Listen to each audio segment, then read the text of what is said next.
Want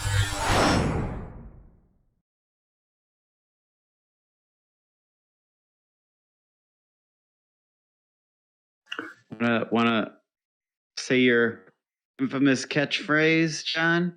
Greetings from the future, tales from the metaverse. Welcome to another episode.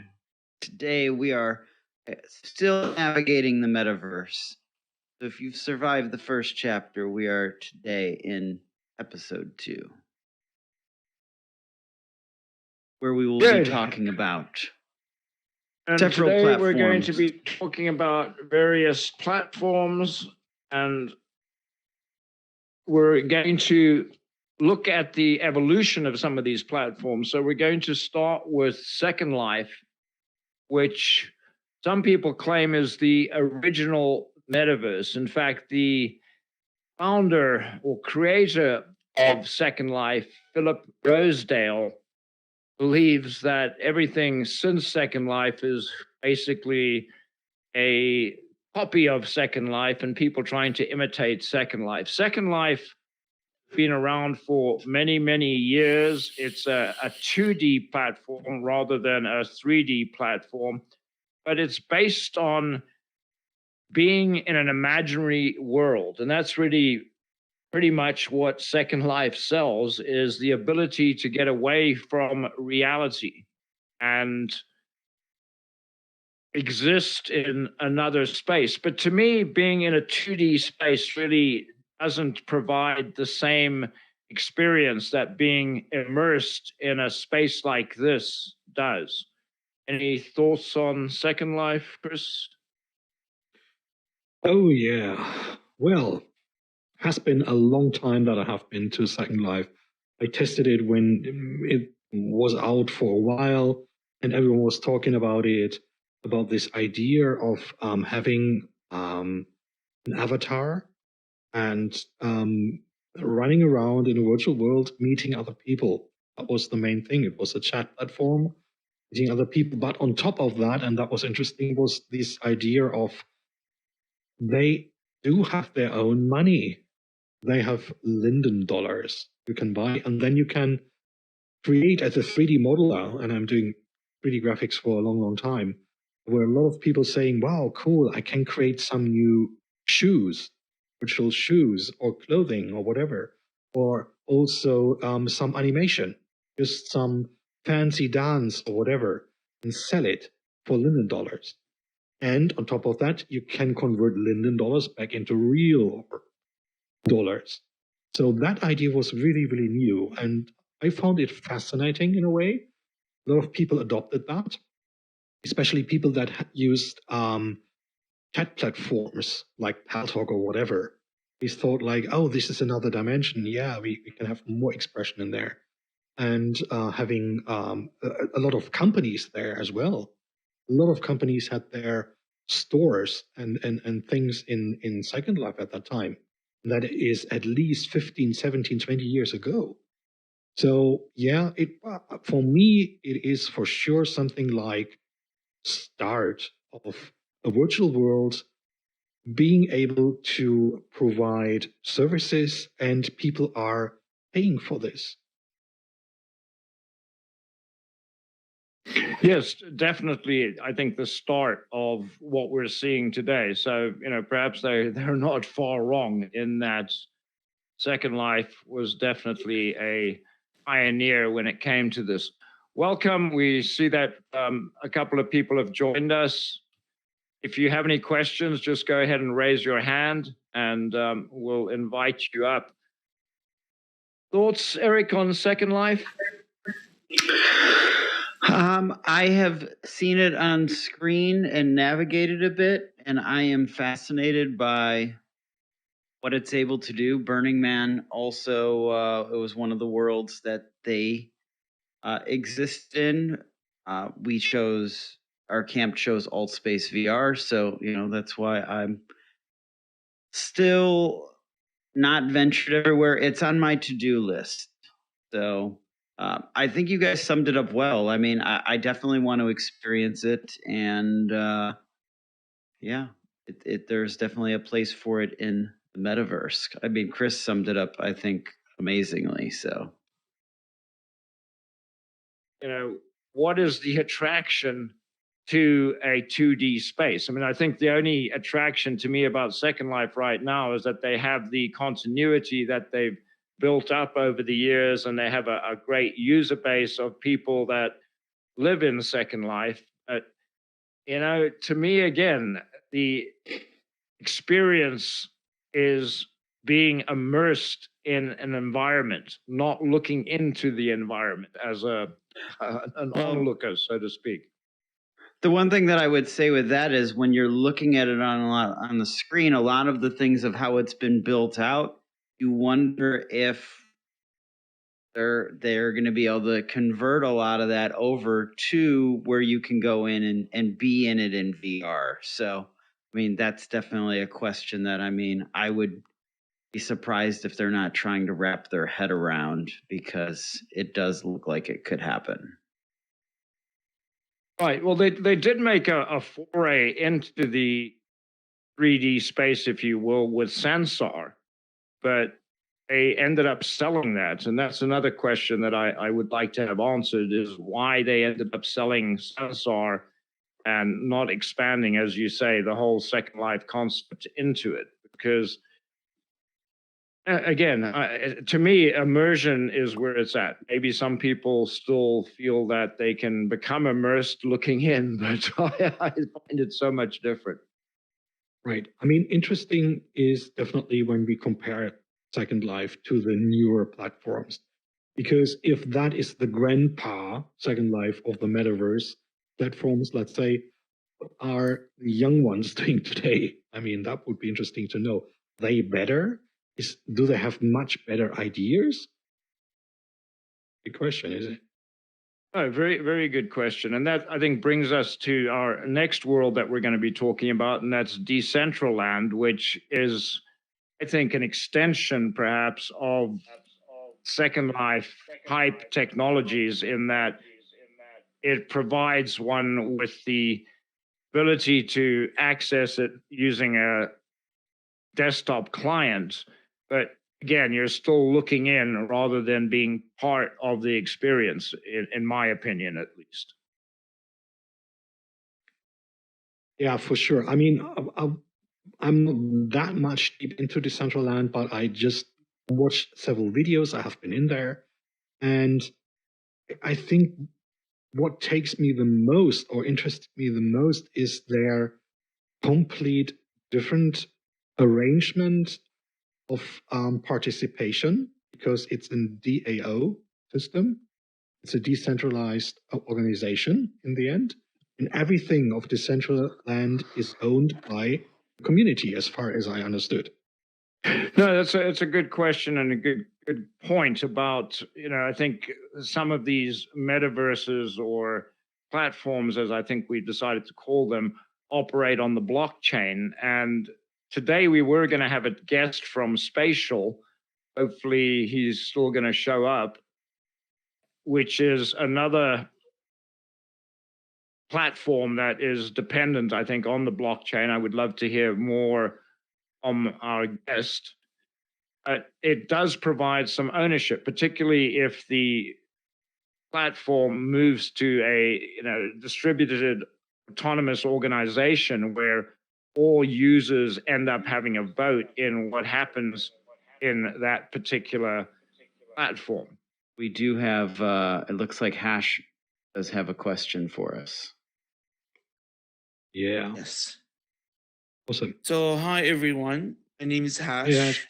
I'm from Middle East, Saudi Arabia. So it's a little bit different. I'm new to this.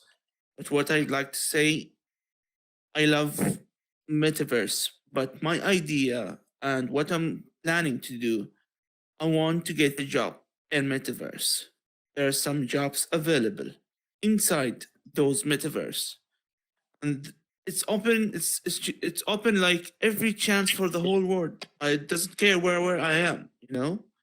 It's not an online job. It's you are inside the building, inside the metaverse, that's owned by a specific company.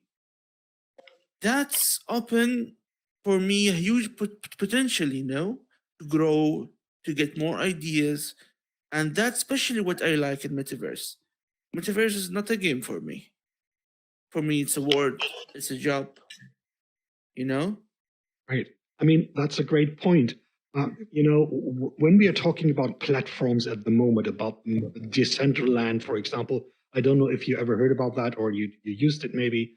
Yeah. Do you think that this combination with blockchain technology, commercial coins, and so on, does it make sense for you? Or do you think meeting space like Altspace here is absolutely enough for you to work? Altspace is not enough for me because Altspace is only talking, making friends, and on others metaverse you can actually work and get paid. As you said, they have their own specific coin and the NFT and the blockchain and like that. That's what I like, you know? Well, our guest has arrived. Good morning, Jake. How are you doing? If you'd like to come up and take a seat. Kind of, yes. We're glad to see that you're comfortable, and you kind of showed up at the perfect time because we have the prelude. We went through, talked a little bit about Second Life and Decentraland, and then you just arrived. So great to meet you here, Jake. It was meant to be. I planned it that way. So great to be here. Thanks for the invitation. Perfect timing. Hey, nice. Thank you. Good. Well, let's go on to our next world. I think, we've been going through a progression of worlds here. As Eric said, we started with Second Life. We're on to Decentraland. And then this third world that we are going to be talking about is Horizon, which is a pure play in terms of being an immersive environment, opposed to the first two worlds we spoke about, which are more 2D worlds where you're looking in rather than being part of the world. The interesting thing to me about Horizon is that Horizon up to now, and still is limited to an Oculus Quest or other VR headset, but they recently announced that they're planning to possibly come out on a smartphone and on a browser, which when we speak about Spatial, I think is really important to attracting users, because I feel that, just having one means of access into the world, like AltspaceVR that we're in now, it's unfortunate that people can't join a conference like this or a show like this using their smartphone. Wait a second. There is another point why I cannot go to Horizon. Even if I have my Oculus, I'm from Europe, and Europeans are not getting in there yet.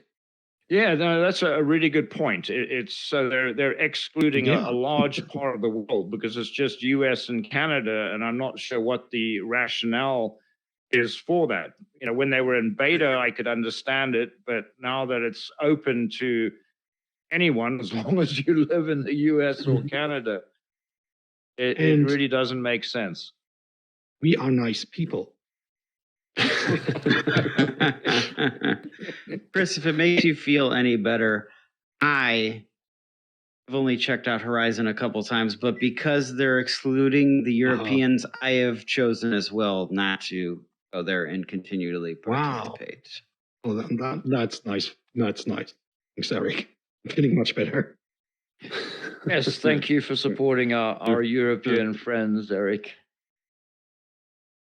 So, another, I think, thing about Horizon that they've recently announced, coming in line with other worlds like Second Life, is that they're going to allow creators to sell virtual goods. But there's been a lot of pushback on that, because it sounds like, from what I've heard, that Horizon wants at least 50% or 49% of the profits. And so, that to me is a little bit too much. I mean, that's kind of thoughtful of them, right? They're giving you that controlling 51%. So shouldn't you feel really good about that because you at least have the controlling interest of your product? You have the controlling interest of your own work. I mean, yeah, that seems like a Yes. pretty low bar, but yeah, I guess that would make me excited as an artist to at least have that. So as a happy European, I can say I'm out.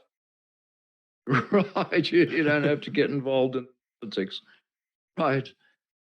Well, let's move on to Spatial, which I very interested in hearing more about because it seems like it has a lot of potential. That to me, the great thing about Spatial is that it enables access using a VR headset, head-mounted display, smartphone, browser, and so it doesn't exclude anyone, which I think is really important when it comes to the metaverse, so to speak, is that everyone has an opportunity to join or visit these worlds and don't have to, in some cases, and we'll talk about some of these other worlds in the weeks to come, but Sansar, for example, one needs a gaming computer.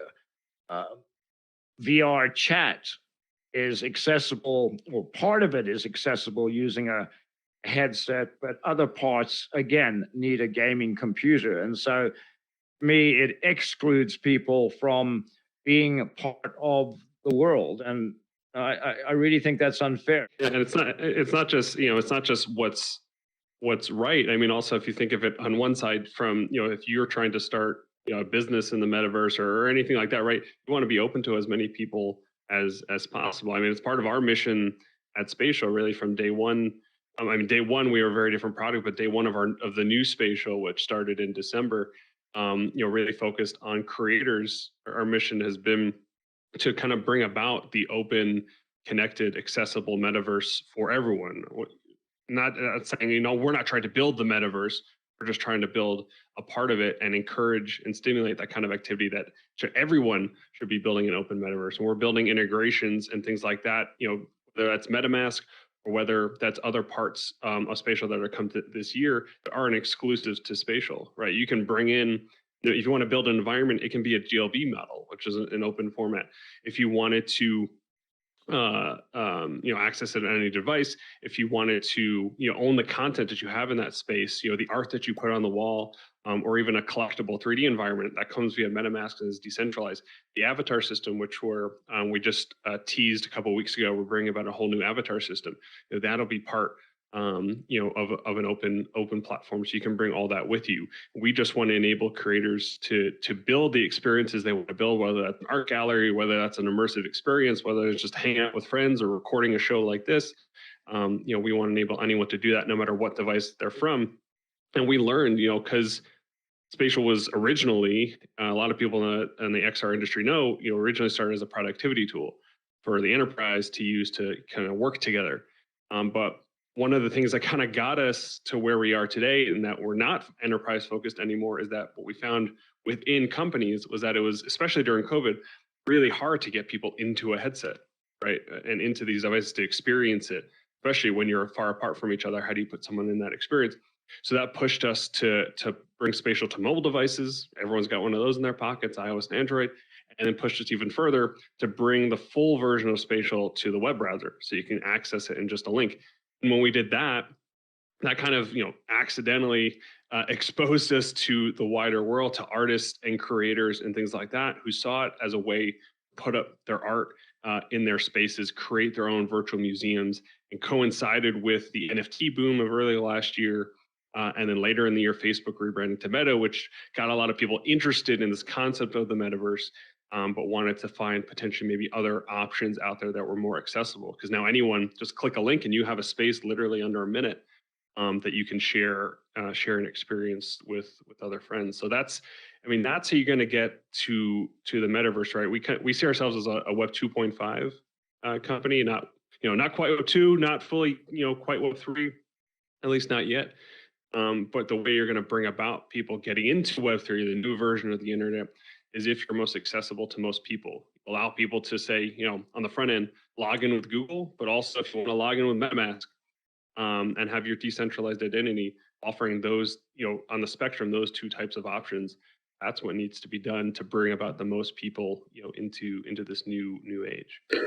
Yeah, I liked how quick and easy I was able to log in. Like the minute I got the invite over to you guys, it was like, regardless of the account that you had, your point of entry was a very few clicks, which is really important because some people get so distracted nowadays to where they're like, oh, I got to fill out this whole form. I don't want to do that. So I really did like your ease of use with going into there.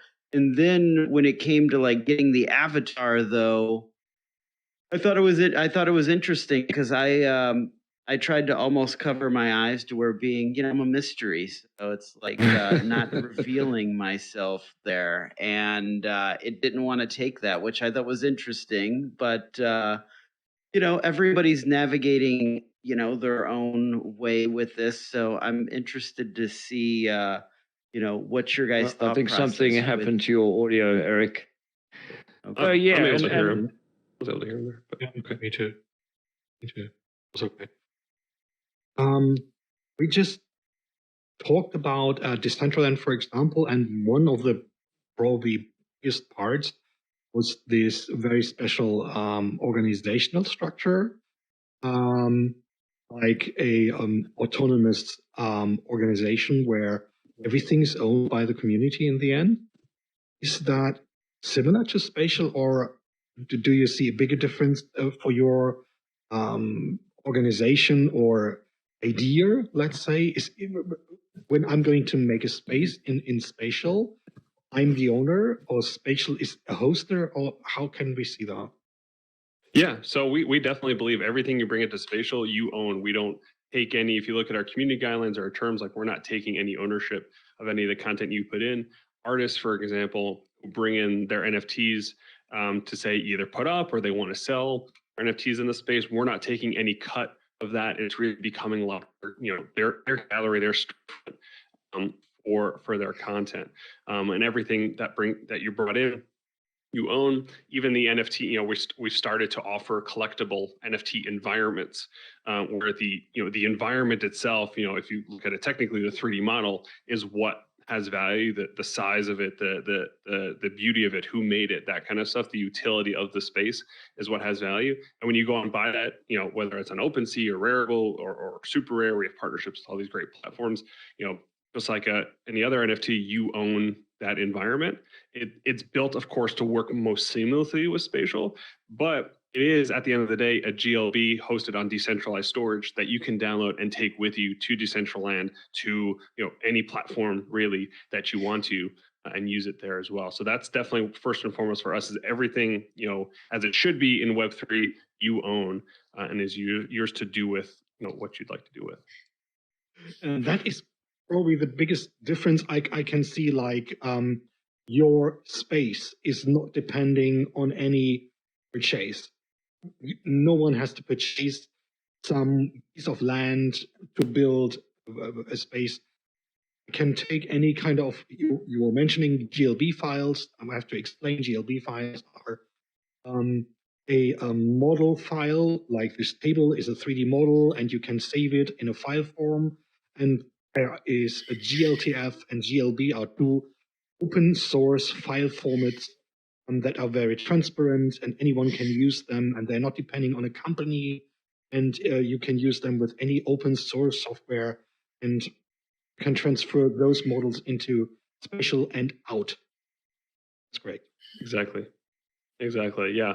I mean, that's extremely important in the space too. Any kind of proprietary formats and stuff like that, you end up locking people in, and I think that's not the space we want to go to. I think having things be open source is extremely important to the open internet, and I think we have a really unique opportunity right now to truly, I always come back to like the TV show Silicon Valley and building like the new internet, but I feel like that's starting to kind of take shape. At the end of the day, like we have the opportunity to really build, and the technology to not rely on centralized systems anymore. And I think that's like what's extremely exciting to me, and how we're giving power back to creators and artists. And this, I've heard some artists say, this is really kind of like, a new renaissance. because they have artists now have creative freedom to create what they want to create, build what they want to build, and can do it, anywhere they want and expose that work to anyone they want to because of the technology that we have. Yeah, one of the things that struck me about Spatial is just how beautiful it is. That everything looks, amazing, and when you go into the galleries, the art is crystal clear, which is wonderful. The other thing I loved was I was playing with my smartphone and found that I was able to create a gallery just using the smartphone. That I could put in images, I could choose frames, and it was really nice to know that anyone can do that without having to know Unity or go through the process of building something. So I think again, it seems like it offers the ability to have a virtual world or a place in the metaverse to anyone out there. I want to see where the music comes into this as well, because I feel like music licensing is like that next level of art, to where it's like there's a lot of musicians that want to get their stuff out there, and how can we get their music played in some places so then people can use it, everybody can get credit on it, much like art. But I feel like that is one that, are you guys tapped in with that as well? Yeah, totally. So, I mean, we've had a lot of like musical events and things happening. We had some concerts in Spatial last week, which were a lot of fun. It's giving artists a new way to perform and express themselves. Whether you look at like what's happened in Fortnite, right, with like Ariana Grande and others that have done like really crazy, experiences, concerts of Fortnite. We're not quite at that scale yet, the Fortnite scale, but those types of things are happening at a real grassroots level, even with some incredible artists, because it's giving them the exposure in a whole new way. It's letting them kind of, also brand themselves in a different way, very tech forward. But at the same time, a lot of artists don't necessarily want to go on tour anymore, right? Whether it's COVID or just it's exhausting, right? I think that once over the last 2 years, a lot of artists have seen when you're able to take a step back and still get that connection with your fans, through digital means. And now with the power of VR and the metaverse and stuff like that, they can engage them in new ways, all from the comfort of their home, do it in ways that are not before possible. You can have stages that are on another planet that are animated in entirely different ways. You can have an entirely immersive experience that is very, very, it's almost not impossible to do in real life.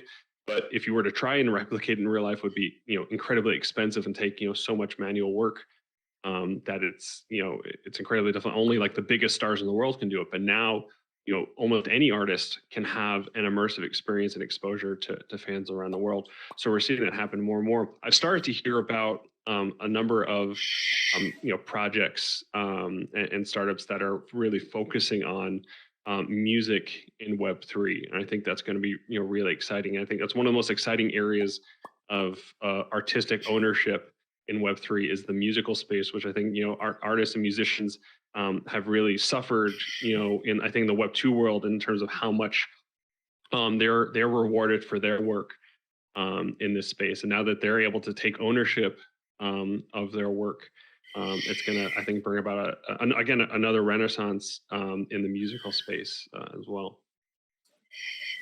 I just saw that Katana has a question, and maybe if Katana, you have been here several times, just come over and ask, could you switch places with her? That would be nice. Hello. Hi. So I've been using the VR for quite some time now, and I have been looking into the NFTs and everything. And I think it's very interesting to see these kind of TV shows. And myself, I am an actress. I am a student as well. and I'm still learning. I want to create a career with this.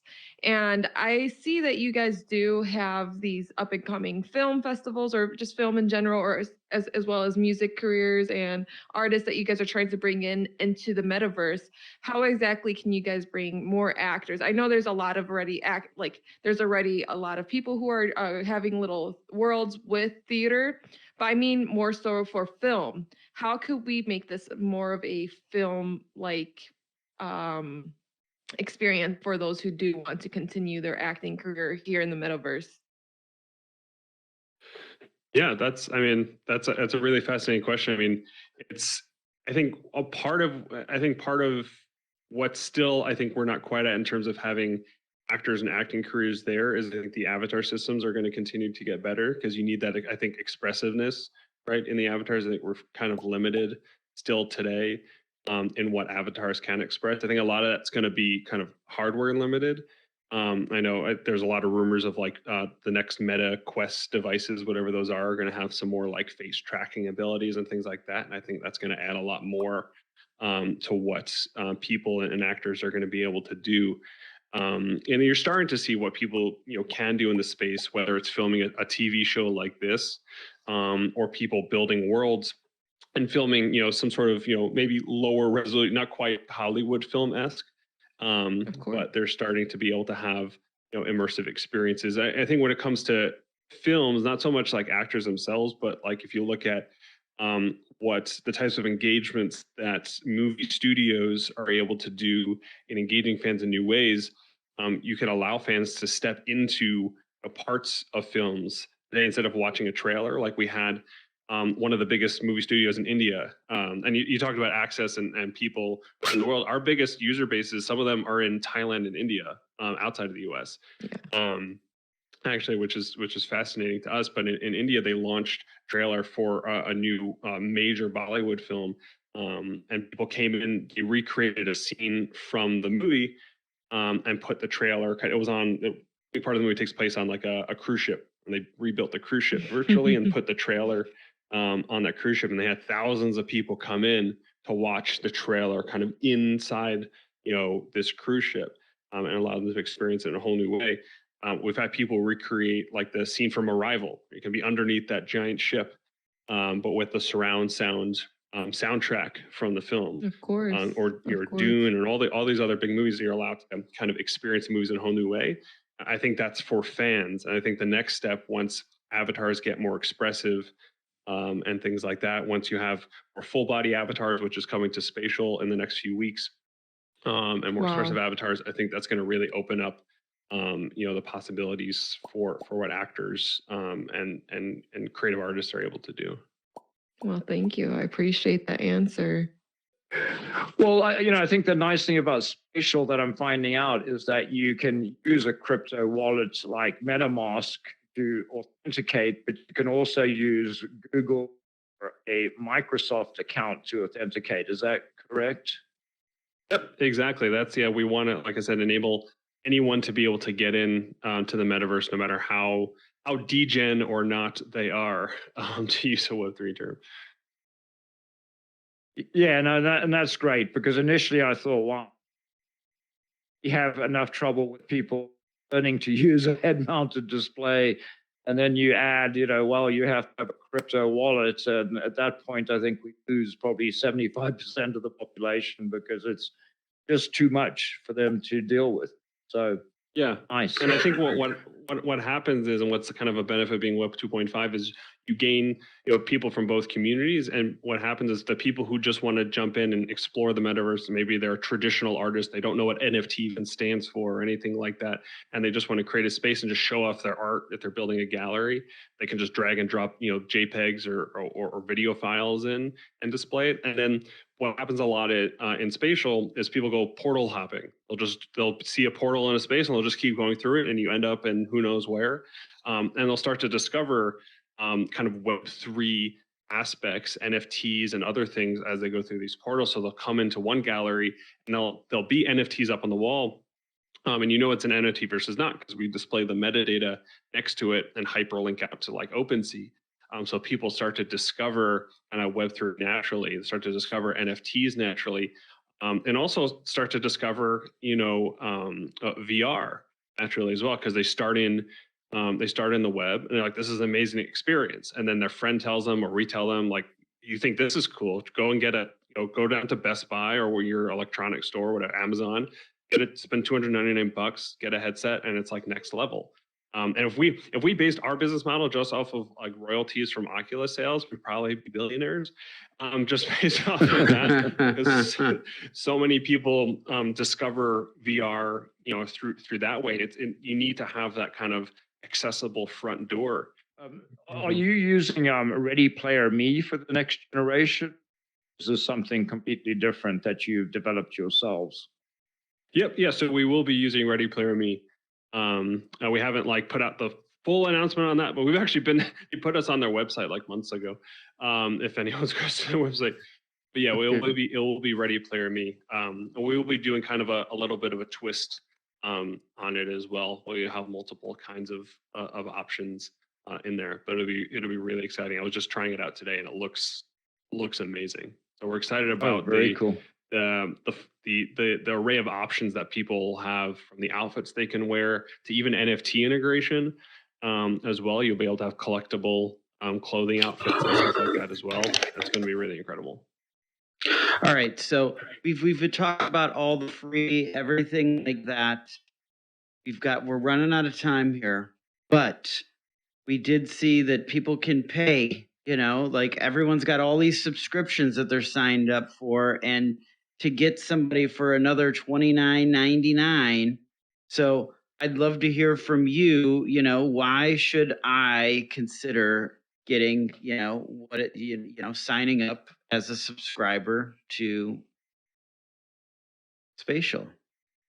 Well, the great thing to know about it is that it's completely free. So there's no cost at all to sign up for Spatial at all. I'd say 99.9% of Spatial is 100% free, creating as many spaces as you want, putting basically as much as you want in the spaces, having 50 people in the room at a time, which is currently a technical limitation that we're actually currently working on expanding. All of that, all the different devices access, all of that is completely zero cost at all in total. We do have a subscription model that's kind of, now it's funny, I call it, lack of a better term, legacy carryover from what we had before.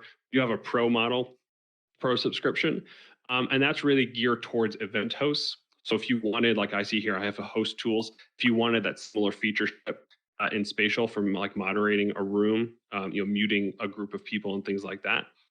That's why we have a lot of people signing up for our pro tier as well. And that's really the only piece of Spatial where you can pay to use the service. The other is not paying to use the service, but the collectible environments, the NFT environments that we started to partner with big time artists. Jake, thank you very much for attending today, and Katana, Thank you guys for having me. Thank you for our audience being here. And we're here every Tuesday at 11 a.m. Eastern Time, talking about metaverse related topics.